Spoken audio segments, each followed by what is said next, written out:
Hello students. Now, here we are going to discuss fourth part, fifth part and sixth part of question number 3 of exercise 3.3.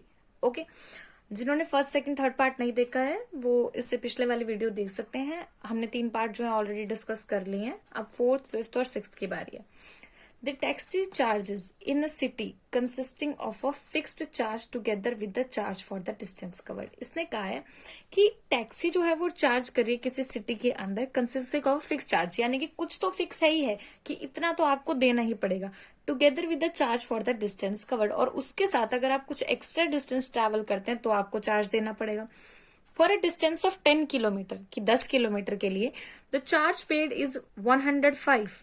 ठीक है, हर 10 kilometre के लिए आपको 105 देना है। ठीक है, एंड अ जर्नी ऑफ 15 आपको 155 देना है। ठीक है, what are the fixed charges and other charges. देखिए ऐसे होता है ना, जैसे कुछ फिक्स है, यानी मेट्रो में आपको कुछ फिक्स है कि अगर आप नेक्स्ट स्टेशन पे भी जाते हैं तो इतना चार्ज तो आपका लगेगा ही लगेगा, दैट इज फिक्स्ड। फिर आप कुछ आगे ट्रैवल करते हैं तो उसका आपका ऐड हो जाता है। ठीक है, सिमिलरली हम यहाँ पे भी करेंगे, फिक्स चार्ज को मान लेते हैं और उसके बाद हम अदर चार्ज को भी मान लेते हैं। ठीक है, solution, let the fixed charge be x, हमने मान लिया वो x है, and x रुपीज, and पर किलोमीटर चार्ज by, वो क्या है, y है। Okay, now according to question fixed charge, आपका जो फिक्स्ड चार्ज है वो x है, यानी वो तो आपको देना पड़ेगा, प्लस अब 1 किलोमीटर के लिए अगर आप 10 रुपए दे रहे हैं, ठीक है, तो 2 किलोमीटर के लिए कितने देंगे आप, ऑब्वियसली 20। ठीक है, ऐसे ही आपको ये बोला गया for a distance of 10 kilometre यानी कि 10y, आपको कितना देना है, टोटल 105 रुपीज।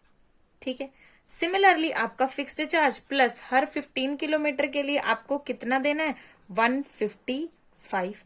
तो ये आपका टोटल चार्ज आपके पास आ गया। अब ये 2 इक्वेशन आपके पास आ गई हैं, करना क्या है, सब्स्टिट्यूशन मेथड से इन्हें सॉल्व करना है।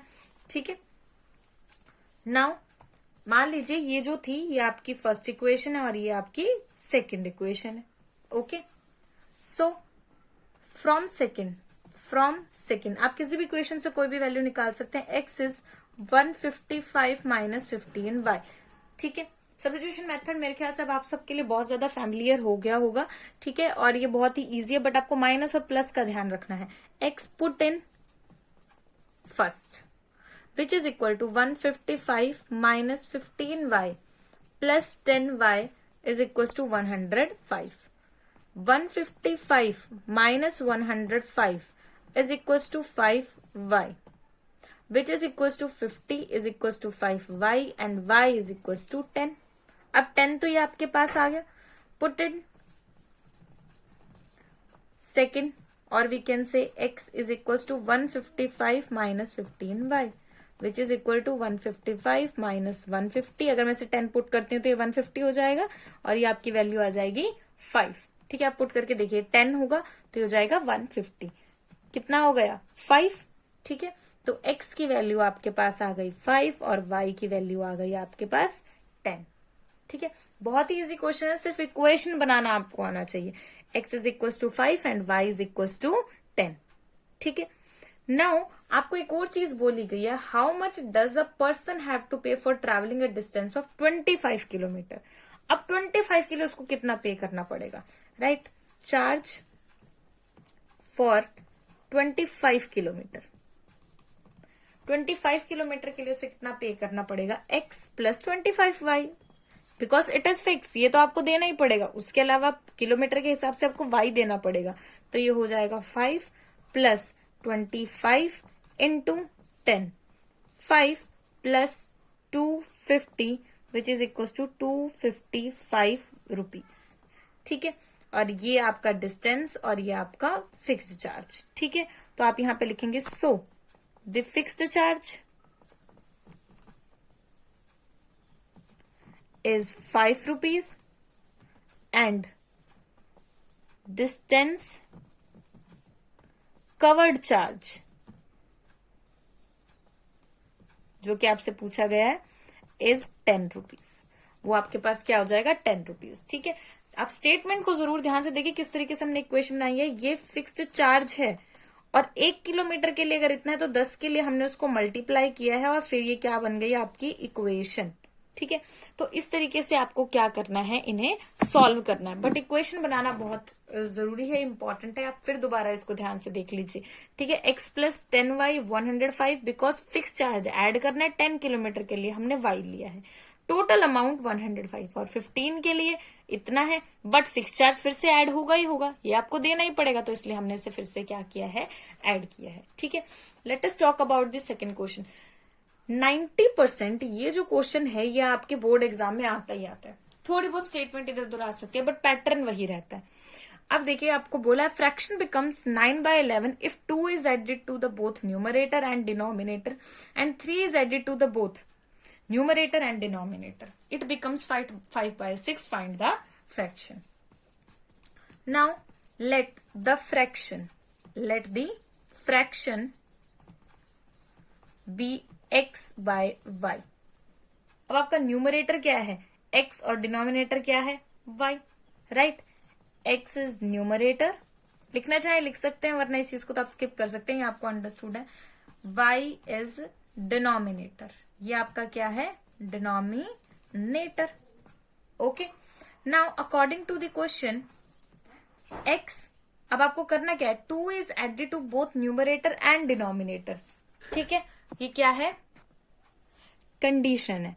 ठीक है, 2 is added to both numerator and denominator, तो कर दीजिए add.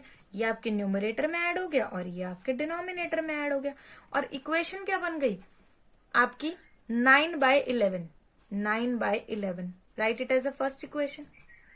And if 3 is added to both numerator and denominator, यानी x plus 3, y plus 3 is equals to 5/6. That is your second equation.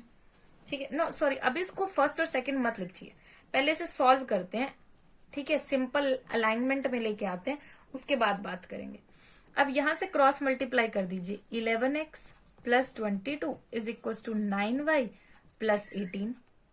तो यहां से इक्वेशन बन गई 11x माइनस 9y, इधर ले जाइए. 18 minus 22 is equal to -4. Right this one as a first equation.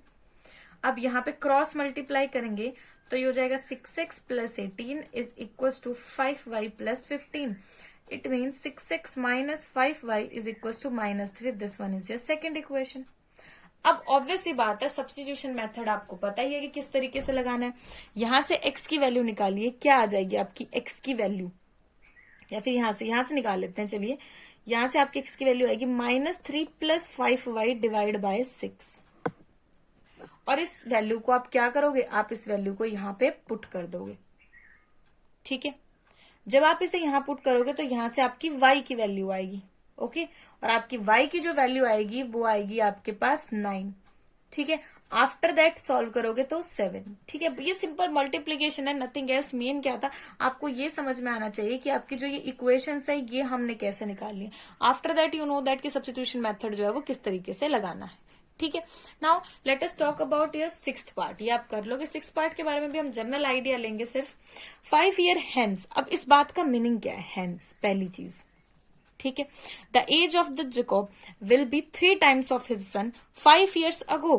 It age will be 7 times that of his son was. ठीक है, प्रीवियस की बात हो रही है. What are the age of the present, पहली बात हम हमेशा प्रेजेंट एज मानते हैं, प्रेजेंट एज. ठीक है, तो सॉल्यूशन में आपने क्या करना है, जो आपको प्रेजेंट एज माननी है, जैसे कि प्रेजेंट एज, ठीक है, वो आपने मान ली x और y. अब हेंस का मतलब आपके पास क्या है, हेंस का मीनिंग ये है अब से 5 साल बाद. 5 ईयर हेंस, यहाँ 6 ईयर हेंस होता तो अब से 6 साल बाद.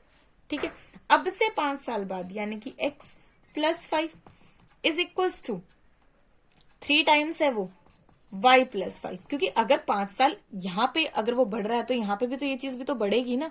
तो प्रेजेंट एज हमने x किसकी मानी है, ये हमने मान लीजिए हमने मानी है जैकब की. ओके, और ये हमने किसकी मान ली, सन की. ठीक है, बिकॉज जैकब की एक ज्यादा होगी, ऑब्वियसली वो फादर है. और सेकेंड में इसने बोला 5 years ago, यानी कि x minus 5 is equal to 7, और ये भी ऑब्वियसली 5 साल कम होगा, तो ये हो जाएगा. अब इसे सॉल्व कर लीजिए. यहाँ से आपकी एक्स और वाई की क्या आ जाएंगी वैल्यू, लेकिन आपको लिखना उसी पर्टिकुलर फॉर्मेट में जिस तरीके से मैंने आपको फोर्थ और फिफ्थ पार्ट बताया। ये जस्ट मैंने आपको एक आइडिया दिया है समझाने के लिए किस तरीके से हमें फाइंड आउट करना है। और हेंस का मतलब आपके पास क्या होता है कि जो भी आप मानेंगे उसमें आपको जितने ईयर्स बोला गया उतना ऐड करना है, और अगो में आपको 5 ईयर्स क्या करने हैं, सब्ट्रैक्ट करने हैं। ठीक है, होप सो ये क्वेश्चन आपको क्लियर हो गया होगा। Right, now try to do this.